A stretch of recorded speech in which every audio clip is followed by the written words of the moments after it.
오늘부터 우리는 수요 기도 시간에 사무엘상 말씀을 함께 나눌 것입니다. 따라서 사무엘상 첫 말씀을 나누면서 사무엘상의 배경과 기록 목적을 간략하게 살펴보는 것은 꼭 필요하다는 생각이 듭니다. 사무엘상은 이스라엘이 여호수아의 지도하에서 가나안 땅을 정복하고 정착한 후에 사무엘 시대까지 이어져 온 사회 정치 체제인 지파 동맹 체제가 왕정 체제로 바뀌는 과도기의 역사를 배경으로 해서 기록되어져 있습니다. 따라서 사무엘상의 처음 부분은 사사시대 말기를 그 배경으로 하고 있는 것이죠. 여러분, 사사시대가 어떤 시대인지에 대해서는 룻기 말씀을 함께 나누면서 여러분들과 이미 한번 나눴던 적이 있는데, 여호수아가 죽고 난 후에 이스라엘의 초대의 왕 사울이 세워질 때까지 대략 한 350여 년 동안의 그 기간 동안 이스라엘이 내외적으로 위기를 처할 때마다 각 지파 또는 일부 특정한 지역별로 등장한 비연속적이고 비세습적이고 비전문적인 군사 지도자인 사사들을 중심으로 해서 지파 체제가 유지되던 시대를 사사시대라고 말합니다. 여러분, 이러한 사사시대를 한마디로 평가하는 말이 있는데, 그 시대에는 왕이 없으므로 각기 제 소견에 옳은 대로 행하였더라. 여러분, 사사기에 이 똑같은 말이 네 번이나 반복해서 나타나고 있거든요. 17장 6절, 18장 1절, 19장 1절, 21장 25절. 여러분, 이것은 사사시대에 이스라엘 사회가 강력한 중앙 집권적인 왕이 없으므로 사회 정치적으로 큰 혼란의 상태에 있었음을 보여주는 말입니다. 또 이스라엘 백성들이 그들의 진정한 왕이신 하나님을 버리고 이방의 우상을 섬김으로 종교적, 도덕적으로 극도의 타락 상태에 처해 있음을 암시해 주는 말이기도 합니다. 또 이뿐만이 아니라 앞으로 왕정 시대가 필연적으로 도래할 수밖에 없음을 암시적으로 보여주는 말이기도 하죠. 사무엘상은 이처럼 사사시대 말기에 이스라엘의 마지막 사사였던 사무엘이 하나님께서 이스라엘의 왕으로 택하신 자에게 기름을 붓고 그를 왕으로 세움으로써 사사시대가 마감되어지고 왕정시대가 시작되어지는 그 과도기의 역사를 다루고 있다는 것이죠. 그렇지만 사무엘상은 단순히 이스라엘의 사회 정치 체제가 지파 동맹 체제에서 왕정 체제로 넘어가고 있는 그 과정만을 보여주는 것을 목적으로 하지 않습니다. 사무엘상은 사무엘을 끝으로 모세, 여호수아 시대는 물론이고 사사시대까지 계속해서 유지되어 온 신정 체제가 외형적으로는 왕정 체제로 바뀌는 것처럼 보여집니다. 하지만 그 과정에서 하나님께서 이스라엘의 마지막 사사인 사무엘을 통해서 주권적으로 이스라엘의 왕을 택하시고 또 당신의 뜻에 대한 순종을 기준으로 해서 왕을 폐하거나 또 세우심으로써 이스라엘에 대한 하나님의 신정은 계속 유지되어지고 있다라는 것을 사무엘상이 분명히 보여주고 있다고요. 여러분, 그래서 사무엘상 강의 전체 주제를 우리의 진정한 왕이신 하나님, 제가 이렇게 주제를 정했어요. 여러분, 사무엘상 전체는 우리의 진정한 왕이신 하나님에 대해서 여러 사건들을 통해서 우리에게 계속 보여주고 있다고. 왕정 체제라고 하면 왕이 다스리는 시대를 말하는 거죠. 왕이 세워졌어요. 그렇지만 그 왕이 진짜 왕이 아니라 사무엘상이 말하려고 하는 것은 누가 진짜 왕이라고요? 하나님이 진짜 왕이에요. 여러분, 사무엘상을 그 포커스를 가지고 여러분들이 계속 저와 함께 말씀을 나누면서 쭉 나가신다면, 하나님이 이 시대에도 나의 왕이시구나, 만물의 왕이시구나 라는 것들을 함께 깨달을 수 있게 될 것입니다. 여러분, 이제부터 이 주제를 우리는 수요일마다 사무엘상 전체 말씀을 쭉 살펴보면서 나갈 것입니다. 매주 수요일 사무엘상 말씀을 함께 나누면서 저와 여러분들 가운데 우리의 진정한 왕이신 하나님을 발견하게 되는 은혜가 넘쳐나기를 주님의 이름으로 축원드립니다. 오늘은 사무엘상 첫 번째 강해로 한나의 기도에 대해서 생각하려고 합니다. 그런데 이 말씀은 2달 전에 주일 설교로 성경 인물에 대해서 말씀을 나누면서 이미 살펴본 말씀이죠. 그렇지만 기도는 성도에게 있어서 굉장히 중요한 주제이고 또 성경에서도 굉장히 다양하게 기도에 대해서 말씀해 주고 있지 않습니까? 그래서 몇 주 전에 나눈 말씀이기는 하지만 약간 다른 각도에서 한나의 기도에 대해서 다시 살펴보려고 합니다. 그렇지만 설교 중반 정도까지는 2달 전에 나누었던 그 한나의 기도에 대한 말씀이 똑같이 함께 나누어지게 될 거예요. 그리고 뒤로 넘어가면 약간 다른 각도에서 한나의 기도에 대해서 우리가 또 새롭게 받아야 되는 교훈에 대해서 생각해 보려고 합니다. 오늘 본문은 먼저 한나의 남편과 그 집안의 배경이 소개되어지고 있습니다. 한나는 레위인 엘가나의 아내인데 엘가나는 아주 믿음이 좋은 하나님의 사람이라는 것을 오늘 우리가 본문 말씀을 읽으면서 확인했습니다. 3절 말씀에 보면 엘가나는 매년 실로로 올라가서 만군의 여호와께 예배를 드렸다고 그렇게 말씀하고 있죠. 그리고 이후의 말씀을 보면 매년 실로로 올라가서 하나님께 제사 드리고 예배 드릴 때마다 혼자 갔던 것이 아니고 온 가족을 다 데려갔다는 것도 알 수 있습니다. 여러분, 이거 히브리어 원문으로 살펴보면 엘가나는 이스라엘의 3대 절기, 유월절, 맥추절, 초막절, 이게 이스라엘 3대 절기라고 했죠. 그 3대 절기 때마다 하나님의 법궤가 이때 이 당시에 실로라는 지역에 있었거든요. 그 하나님의 법궤가 있는 실로로 온 가족들을 다 데리고 하나님께 제사 드리기 위해서 그리로 갔다는 것이죠. 엘가나가 매년 이렇게 한 것은 여러분 신명기 16장에 이스라엘의 3대 절기 때는 정해진 장소에서 하나님을 예배하라는 하나님의 명령이 있었죠. 그 말씀에 온전히 순종하기 위해서 지금 엘가나가 이렇게 하고 있는 것입니다. 여러분, 이때 이 당시가 사사시대 말기라고 했잖아요. 각자 제 소견에 옳은 대로 행했던 시대라고 말씀드렸죠. 그런데 각자 제 소견에 옳은 대로 행했던 이 시대에 엘가나는 하나님의 말씀을 기억하고 있고 하나님의 말씀을 순종하기 위해서 이렇게 살아가고 있었어요. 믿음의 사람이 분명히 맞죠. 이뿐만이 아니라 오늘 성경에서는 엘가나가 만군의 여호와께 제사드리며 예배했다고 말씀하고 있습니다. 여러분, 지금까지 구약 성경이 창세기부터 쭉 사무엘상까지 전개되어 오는 동안에 만군의 여호와라는 이 명칭은 오늘 본문에서 처음 사용되어지고 있습니다. 여러분, 만군의 여호와라는 이 말은 하늘과 땅의 모든 군대의 주인이라는 말이죠. 그래서 이 말이 담고 있는 의미는 하나님은 만물의 주인이시다, 통치자시다, 주권자시다 라는 의미를 담고 있는 말이 만군의 여호와라는 말이라는 것이죠. 여러분, 이 만군의 여호와라는 이 말 안에는 엘가나의 신앙 고백이 담겨져 있습니다. 하나님은 만물의 주인, 통치자, 주권자, 나는 그 하나님을 믿고 그 하나님을 예배합니다 라는 의미가 이 단어 안에 다 담겨져 있다는 것이죠. 여러분, 이스라엘 백성들이 사사시대 말기에 하나님을 잊어버리고 우상에 빠져서 마음대로 살고 있었던 그 상황에서 엘가나는 하나님에 대해서 이런 신앙 고백을 하면서 하나님을 예배한 사람이라는 거죠. 그가 참 믿음의 사람이었다는 것은 이로써 충분히 증명이 되죠. 그런데 이 가정에 큰 문제가 있었어요. 엘가나와 한나가 결혼하고 시간이 오래 지났지만 아이가 태어나지 않았죠. 이스라엘 사회에서는 많은 자녀, 특히나 대를 잇는 건강한 장자는 복 중에서 가장 큰 복으로 그렇게 인정되어지는 사회였습니다. 이런 사회에서 자녀가 없다는 것은 다른 모든 것들을 내가 다 갖추고 있다고 해도 큰 흠결이 될 수밖에 없는 것이죠. 그래서 이들이 선택한 방법은 첩을 통해서 자녀를 얻는 방법이었습니다. 제가 몇 번 말씀드렸는데 하나님께서 정하신 결혼 법칙은 일부 1처제입니다.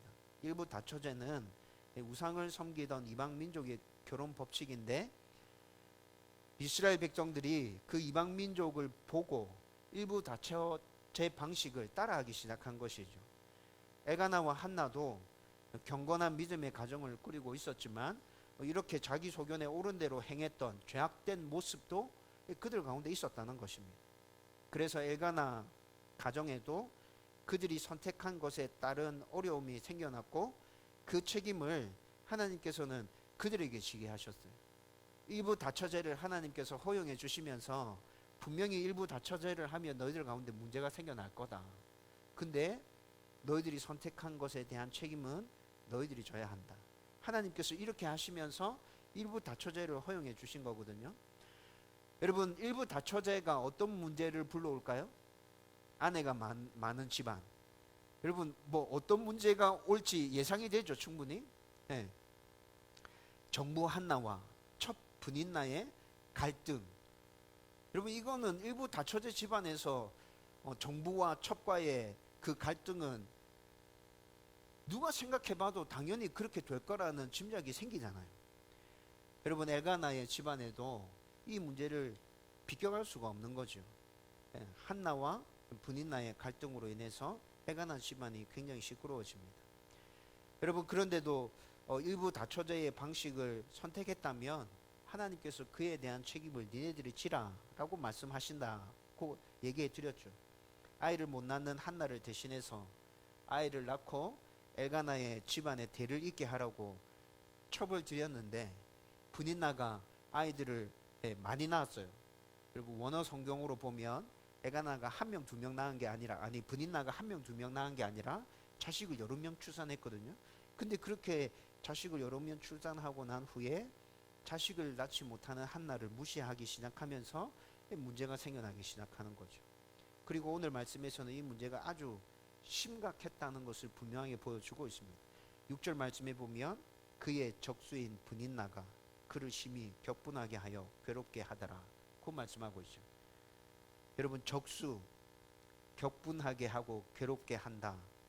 여러분, 이 표현들을 보면 한나의 괴로움이 참 극심했구나라는 것들을 알 수 있고, 여러분, 이들이 정부와 첩의 관계지만 그래도 일부 다처제의 그 가정의 방식 안에서는 한 가족인 거잖아요. 그렇죠? 근데 적수라는 표현을 쓰고 있고 격분했다 이런 표현들을 쓰고 있는 거로 봐서 한 가족이라는 느낌 드세요? 원수라는 느낌 들죠. 여러분, 이런 문제는 아브라함의 아내 사레와 하갈, 야곱의 아내 라헬과 레아 사이에서도 이미 확인되어졌던 것입니다. 정부와 첩뿐만이 아니라 그들의 자식들까지도 이 문제에 휘말려서 서로 미워하고 내쫓고 죽이려 하고 노예로 파는 일들이 가족 안에서 일어났잖아요. 여러분, 더 아이러니한 것은 이런 문제들이 하나님을 믿지 않는 가정에서 일어나는 것이 아니라 믿음의 가정 안에서 일어나고 있다는 것입니다. 아무리 믿음이 좋고 하나님의 선택을 받은 사람이라도 꼭 이 같은 문제가 아니지만 여러 가지 문제들 때문에 힘들어하고 어려워하는 것이 사실이라는 것이죠. 이것이 바로 성도들이 겪게 되는 영적인 전쟁이라고 말할 수 있을 것입니다. 하나님의 말씀에 온전히 순종하고 또 하나님의 인도하심에 따라서 살면 아무 문제가 없어요. 평탄한 삶을 살아갈 수 있습니다. 그런데 하나님의 말씀에 순종하는 것이 아니라 내 마음대로 선택함으로 인해서 일들이 꼬이기 시작하고 문제가 생기기 시작하죠.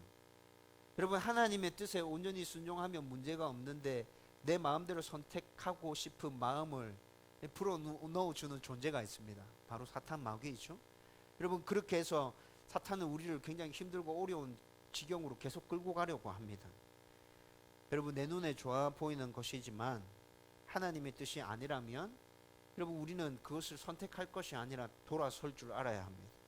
어렵고 힘들게 느껴져도 하나님의 뜻이 분명하다면 여러분, 나의 마음을 접어놓고 그 길을 가기 위해서 우리는 몸부림치며 나가야 합니다.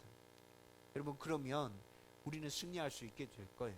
하나님의 도움을 누리게 될 겁니다. 여러분, 이 모든 것이 사탄과의 치열한 영적 전쟁이라는 것이죠. 여러분, 오늘 말씀 가운데서 엘가나 가정, 엘가나와 한나 굉장히 믿음이 있어 보이는 것 같았잖아요. 그런데 영적 전쟁에서 패한 모습도 나타납니다. 그것이 일부 다처제의 방식을 선택한 거죠. 그러므로 인해서 그들이 책임져야 될 문제도 생겨났습니다. 그렇지만 이런 문제가 생겨났지만 그 가운데서 주저앉는 것이 아니라 또 이 가정은 믿음으로 또 그 문제들을 잘 이겨내고 있어요. 특별히 한나가 끈질기게 기도하면서 처음에 사탄의 공격 가운데서 무너지는 듯 했지만 다시 그 전세를 뒤집어 엎고 사탄 가운데 승리하는 모습들을 오늘 본문 가운데서 발견할 수 있다는 것이죠. 여러분 이를 좀 한번 자세히 살펴보십시다. 한나에게 분인나의 괴롭힘은 정말 힘들고 어려운 문제였습니다. 오늘 본문 여러 곳에서 이를 확인할 수 있는데 6절에서 7절 말씀을 보면 엘가나의 가족이 매년 3번에 걸쳐서 실로에 올라가서 하나님을 예배하고 제사를 지낼 때마다 분인나는 한나를 더 심하게 괴롭혔다고 그렇게 말씀하고 있죠. 여러분 그래서 한나는 분인나의 그 괴롭힘 때문에 식음을 전폐하고 슬퍼하면서 울었다고 오늘 우리가 읽었던 본문 말씀에서 그렇게 얘기해 주고 있습니다. 여러분 분인나가 실로에 갈 때마다 이렇게 한 이유는 여러분 실로에 올라가서 엘가나 가정에 제사를 드렸다 했잖아요. 제사는 5가지 종류가 있는데 그 5가지 종류 중에 화목제라고 있습니다. 여러분 화목제는 하나님께 드린 제물을 다 불태워 드리는 것이 아니라 나머지 제물을 일부분을 불태워 올려 드리고 나머지 제물을 제사 드린 사람들과 제사장과 함께 나누어 먹는 것이 화목제의 제사의 특징이죠. 여러분 이렇게 화목제 제사를 드리고 난 다음에 엘가나 가정이 다 둘러 앉아서 화목제 제물을 드린 제물을 먹기 시작하는 거예요. 그런데 그 제물을 먹을 때 엘가나가 한나에게는 늘 좋은 것을 따로 챙겨서 주는 거예요. 여러분 실로에 올라가서 제사 드릴 때마다 매년 3번 제사 드릴 때마다 엘가나가 한나에게 특별히 이렇게 하는 모습을 분인나가 보면서 질투심이 생겨나는 거예요. 여러분 실로에 올라갈 때만 이렇게 했던 것이 아니라 성경을 잘 읽어보면 엘가나는 평상시에도 한나를 특별히 신경 써서 챙기고 있었음을 우리는 확인할 수 있습니다. 8절 말씀에서 이것이 드러났거든요. 그런데 분인나는 자식도 낳지 못하는 한나를 자식을 많이 낳은 자기보다 더 챙겨주는 엘가나를 보면서 괜히 막 심통이 치밀어 오르는 거예요. 그래서 평상시에도 한나를 굉장히 괴롭혔지만 실로에 올라갈 때는 더 심하게 괴롭히는 거죠. 이런 일들이 매번 반복되어지면서 특별히 실로에서는 더 심해지면서 하나는 실로에 올라갈 때마다 즐거운 것이 아니라 너무너무 힘들게 된 것입니다. 여러분 그래서 오늘 말씀 10절에 보면 한나가 실로에 올라가서 제사 드리는데 그곳에 머물러 있으면서 성전에 올라가서 심히 괴로워하고 통곡했다고 성경이 그렇게 말씀하고 있죠. 15절에서 16절 말씀을 보면 엘리는 그렇게 하나님께 기도하고 있는 한나의 모습을 보면서 술 취해서 술주정하는 것으로 오해했다고 그렇게 말합니다. 그런데 한나가 엘리에게 자기가 그렇게 하고 있는 이유를 너무 억울하고 분노가 치밀어 올라서 제가 지금 이렇게 하고 있는 거예요 라고 답하는 거 볼 수 있죠. 여러분 한나의 마음이 얼마나 답답했는지 좀 짐작이 되지 않습니까? 여러분 그런데 한나의 이 모습에서 우리는 중요한 교훈을 발견하게 됩니다. 그것은 바로 한나는 자신의 문제를 하나님께 두고 가는 기도의 사람이라는 것이죠. 여러분 한나의 문제는 엘가나와 그녀의 잘못된 선택으로 시작한 것이 분명히 맞습니다. 그렇죠? 그렇지만 그 문제의 당사자들은 누구예요?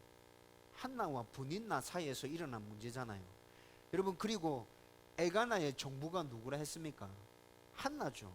다시 말하면 자녀를 낳지 못했지만 엘가나의 아내로서의 정식 자격을 갖추고 있는 사람은 누구라고요?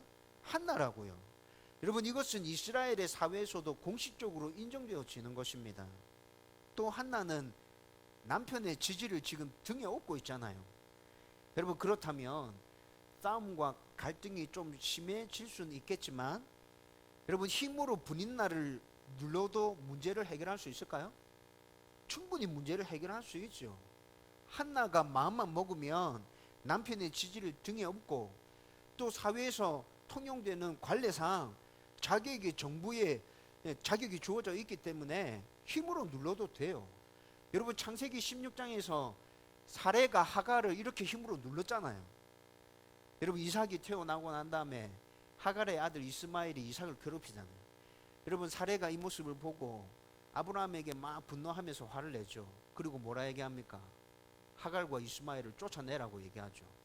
여러분, 이것이 바로 정부가 힘으로 첩을 누르는 거잖아요. 여러분, 이렇게 해도 된다는 것이죠. 그러나 한나는 이 방법을 선택하지 않았고 이 문제를 하나님께 가져가는 방법을 선택했습니다. 그리고 하나님 앞에서 자신의 마음을 있는 그대로 다 쏟아놓고 통곡하면서 울고 있는 것이죠. 엘가나에게도 말하지 못했고 분인나에게도 말하지 못한 것, 그 모든 것들을 하나님께 다 말하고 있는 것입니다. 여러분, 우리 가운데 생기는 문제를 그냥 가만히 놔두면 그 문제는 점점 더 커져가게 될 것입니다. 여러분, 만약에 그 문제를 들고 사람들을 찾아다닌다면, 그래서 세상의 방식으로 그 문제를 해결하고자 노력한다면 우리가 생각하지 못했던 방향으로 그 문제들이 진행되어져 가면서 더 심각하게 꼬여져 가는 것들을 보게 될 것입니다. 여러분, 그런데 그 문제들을 하나님께 들고 가면 축복의 출발이 됩니다. 여기까지는 2달 전에 한나의 기도에 대해서 함께 생각하면서 나누었던 말씀이죠. 여러분, 오늘 기도에 대해서 약간 다른 각도에서 달리 한번 생각해 본다고 말씀드렸는데, 여러분, 그렇게 다르게 기도에 대해서 생각해 볼 부분은 진정한 왕이신 하나님이라는 사무엘상 강의 전체 주제와 연결해서 하나님의 섭리 가운데 그분의 뜻을 이루어가는 기도에 대해서 오늘 여러분들과 함께 생각해 보려고 하는 겁니다. 여러분, 지금까지 나누었던 한나의 기도에 대해서는 성경에서 굉장히 많이 얘기하고 있고 우리도 익히 잘 알고 있고, 그렇게 문제가 생기면 기도함으로 하나님께 나가야 된다는 걸 우리도 알고 있죠. 그렇게 하려고 지금 여러분들이 몸부림치고 애쓰고 있기 때문에 수요 기도의 자리에 나온 것이라 저는 그렇게 생각이 듭니다. 여러분, 그런데 오늘 지금부터 얘기하려고 하는 하나님의 뜻을 이루어 드리는 기도는 굉장히 수준이 높은 기도예요. 여러분들이 한번 들어보시면서 나도 저런 기도를 할 수 있었으면 좋겠다, 여러분, 그런 소원을 함께 품을 수 있었으면 좋겠어요. 여러분, 그런데 오늘 하나님의 뜻을 이루어 드리는 이 기도에 대해서 함께 생각하기 위해서는 오늘 본문이 전개되어지고 있는 문학적인 구조에 대해서 우리가 살펴볼 필요가 있습니다. 여러분, 구약 성경은 히브리어로 기록되어져 있죠. 히브리어로 기록되어졌고 구약 성경은 히브리 문학입니다. 히브리 문학. 여러분, 히브리 문학 가운데는 있고 없고 있고 없고가 반복되어지면서 자기가 말하고 싶은 것을 굉장히 강하게 강조해서 말하는 문법이 있습니다. 여러분, 이렇게 글을 전개하는 구조를 병치 구조라 합니다. 병치 구조. 여러분, 그런데 오늘 우리가 읽은 본문 말씀에 2절과 3절 말씀이 병치 구조로 기술되어져 있어요. 2절에 보면 엘가나의 두 아내 한나와 분인나가 소개되어지고 난 후에 분인나에게는 자식이 있고 한나에게는 자식이 없다 라고 말하고 있죠. 여러분, 그리고 3절에 보면 이 당시에 대제사장이었던 엘리에게는 실로에서 제사장의 역할을 하는 홈리와 비나스 두 아들이 있고, 이렇게 얘기했어요. 여러분, 그러면 방금 설명한 히브리 문학의 병치 구조를 이루기 위해서는 그 다음에 뭐가 나와야 됩니까? 엘리에게는 두 아들이 있고 나왔습니다. 그 다음에 누구에게는 뭐가 없다, 이렇게 나와야죠. 그래야 2절과 3절이 지금 병치 구조가 되는 거잖아요. 여러분, 그런데 무엇이 없다를 3절에서 생략시키면서 이 병치 구조를 더 강조시키고 있습니다. 여러분, 3절에서 무엇은 없다가 지금 나와야 되는데 그것을 생략시키고 난 다음에 그 이후에 엘가나 집안의 문제를 이야기하고 있고, 그리고 그 문제를 안고 하나님께 나가서 기도하고 있는 한나의 모습에 대해서 기록하고 있다는 것이죠. 여러분, 이거 굉장히 의도적으로 이렇게 기술하고 있는 거예요. 그 의도는 뭐예요? 무엇이 없다는 것을 굉장히 강조하기 위한 의도라는 것이죠. 여러분, 히브리 사람들은, 유대인들은 이 말씀을 읽으면서 지금 무엇이 없다라는 게 생각되어졌다라는 걸 금방 알았을 거예요. 그렇죠? 그리고 뭐가 없다는 거지? 여러분, 생각하면서 찾았을 거예요. 여러분, 우리도 3절에서 생략된 무엇은 없다, 그것이 무엇인지 찾아봐야겠죠?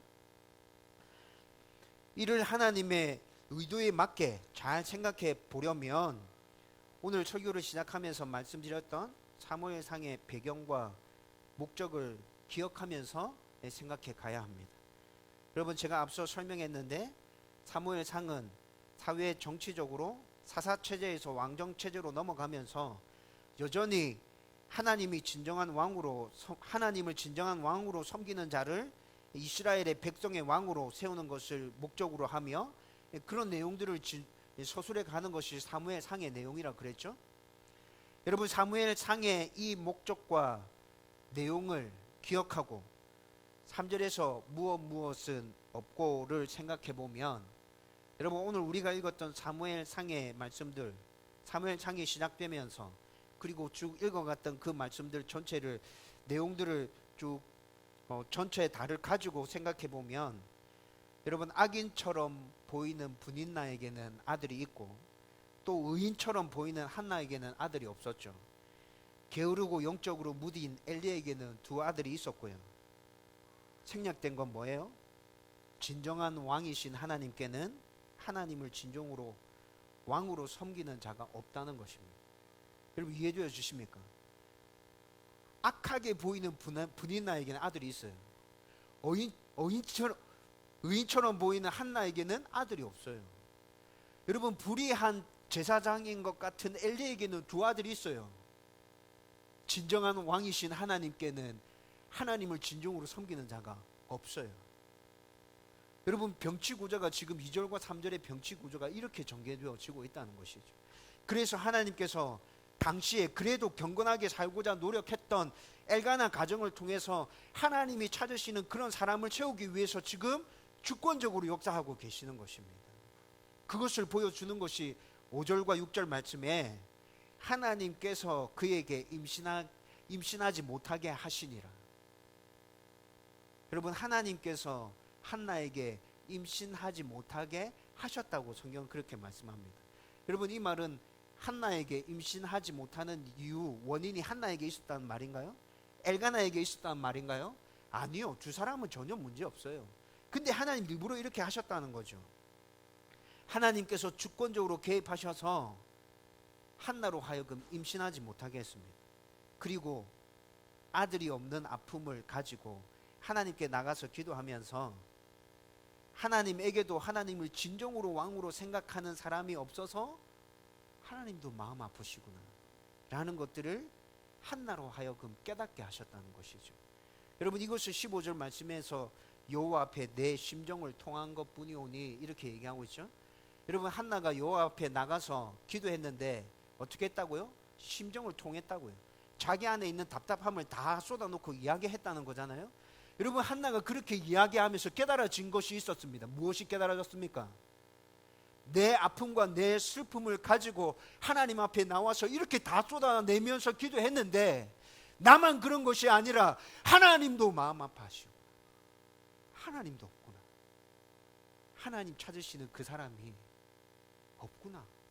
여러분, 한나가 그걸 깨닫기 시작했다. 그래서 하나님과 한나의 마음이 통했다는 것입니다. 하나님의 마음을 깨달아 알았다는 것이죠. 그래서 한나가 뭐라 기도합니까? 한나에게 지금 필요한 건 뭐예요? 아들인 거죠. 그렇죠? 네. 불인나의 조롱과 불인나의 괴롭힘이 사라지게 하는 결정적인, 한나에게 필요한 결정적인 건 뭐예요? 아들이라고요. 그런데 한나가 뭐라 기도합니까? 하나님, 아들 주시면 제가 그 아들 하나님께 드리겠습니다. 여러분, 한나가 왜 이렇게 기도하는 거죠? 하나님의 마음을 깨달아 알았다니까요. 하나님의 아픔이 무엇인지 한나가 깨달아 알았다고요. 기도하는 가운데. 여러분, 우리는 오늘 여기서 기도에 대해서 중요한 교훈을 또 하나 발견하게 됩니다. 부족하지만 하나님의 백성으로 온전히 살려고 몸부림치는 자들에게 하나님은 때로 고난을 허락하시고 그 고난 때문에 기도하도록 하십니다. 그런데 고난을 극복하고자 시작한 그 기도는 하나님의 뜻을 이루는 기도로 하나님의 마음이, 하나님의 뜻이 무엇인지 깨닫게 하는 기도가 된다는 것입니다. 그리고 그렇게 기도하는 자가 깨닫게 된 하나님의 뜻을 하나님은 그를 통해서 이루시며 그 과정 중에 그가 하나님의 평안과 하나님의 복을 누릴 수 있도록 인도해 가십니다. 여러분, 이것이 하나님의 뜻을 이루는 한나의 기도였습니다. 한나가 하나님의 뜻을 깨닫고 기도하면서 여러분 17절 대제사장 엘리에게 응답의 선언을 받게 되죠. 여러분, 한나가 중얼중얼 기도하는 모습을 보고 엘리가 술주정하지 마라 이렇게 얘기했는데 너무 답답하고 너무 분해서 이렇게 하고 있어요. 막 이렇게 얘기했을 때 엘리가 너가 기도한 거 하나님 들으시고 응답해 주실 거다 이렇게 선언해 주잖아요. 여러분, 엘리가 불의한 대제사장이 맞습니다. 그렇지만 제사장의 임무 가운데 하나님께 은혜를 구하며 나와서 이렇게 기도하는 자에게 하나님의 응답을 선언하는 책임이 제사장들에게 있었다고요. 그것이 제사장들의 의무였습니다. 엘리는 지금 자기의 의무에 합당하게 그 선언을 한나에게 해줬던 것이에요. 여러분, 그런데 한나는 제사장으로부터 이 선언을 듣고 하나님께서 내 기도를 응답해 주시겠다 확신했습니다. 그래서 돌아가서 18절 말씀에 보면 돌아가서 먹고 얼굴에 다시는 근심빛이 없더라. 엘리가 선언해 준 그 응답에 대한 선언을 확실히 그냥 받아들였어요. 그리고 그 이후에 근심빛이 없더라. 이게 무슨 말이에요? 하나님이 주시는 평안이 한나 가운데 넘쳐났다는 것이죠. 여러분, 한나에게 문제 해결되었습니까 지금? 아니요. 한나의 문제가 해결되어진 것이 아닙니다. 여전히 한나에게는 자녀가 없고요, 부인 나의 괴롭힘은 계속되어지고 있고요. 그런데 하나님께 기도했고 하나님의 뜻을 알게 되었고 그 뜻을 이루어 드리겠다고 작정하고 기도했을 때 엘리로부터 그 기도의 응답에 대한 선언을 받고 난 이후에 하나님의 평안이 그를 다스리고 통치하고 있는 것이죠. 여러분, 그리고 난 다음에 한참이 지나서 사무엘을 낳게 되죠. 그리고 한나가 소원했던 것처럼 사무엘을 젖댄 후에 하나님 앞에 온전히 바쳐드립니다. 여러분, 그런데 2장 21절 말씀에 가보면 이렇게 하나님의 마음을 깨닫고 하나님의 뜻대로 온전히 순종하며 그 일들을 온전히 다 이룬 한나에게 어마어마한 축복이 임했다는 것을 우리는 확인할 수 있습니다. 여러분, 한나가 사무엘을 낳고 난 이후에 아들 셋과 딸 둘을 더 낳았다고 성경은 그렇게 말씀해 주고 있습니다. 여러분, 한나에게 아들 한 명이 필요했었어요. 그렇죠? 그 아들 하나를 위해서 하나님께 기도하기 시작했고, 그렇게 기도하는 중에 하나님의 뜻을 깨달았고, 그래서 하나님의 그 뜻을 내가 이루어 드리겠다고 기도하기 시작했고, 한나를 통해서 그 하나님의 뜻은 온전히 이루어졌고, 하나님의 평안이 한나 가운데 임했고, 그렇게 끝나는 것이 아니라 말로 표현할 수 없는 하나님의 축복이 한나 가운데 또 부어지고 임하고 있는 것이죠.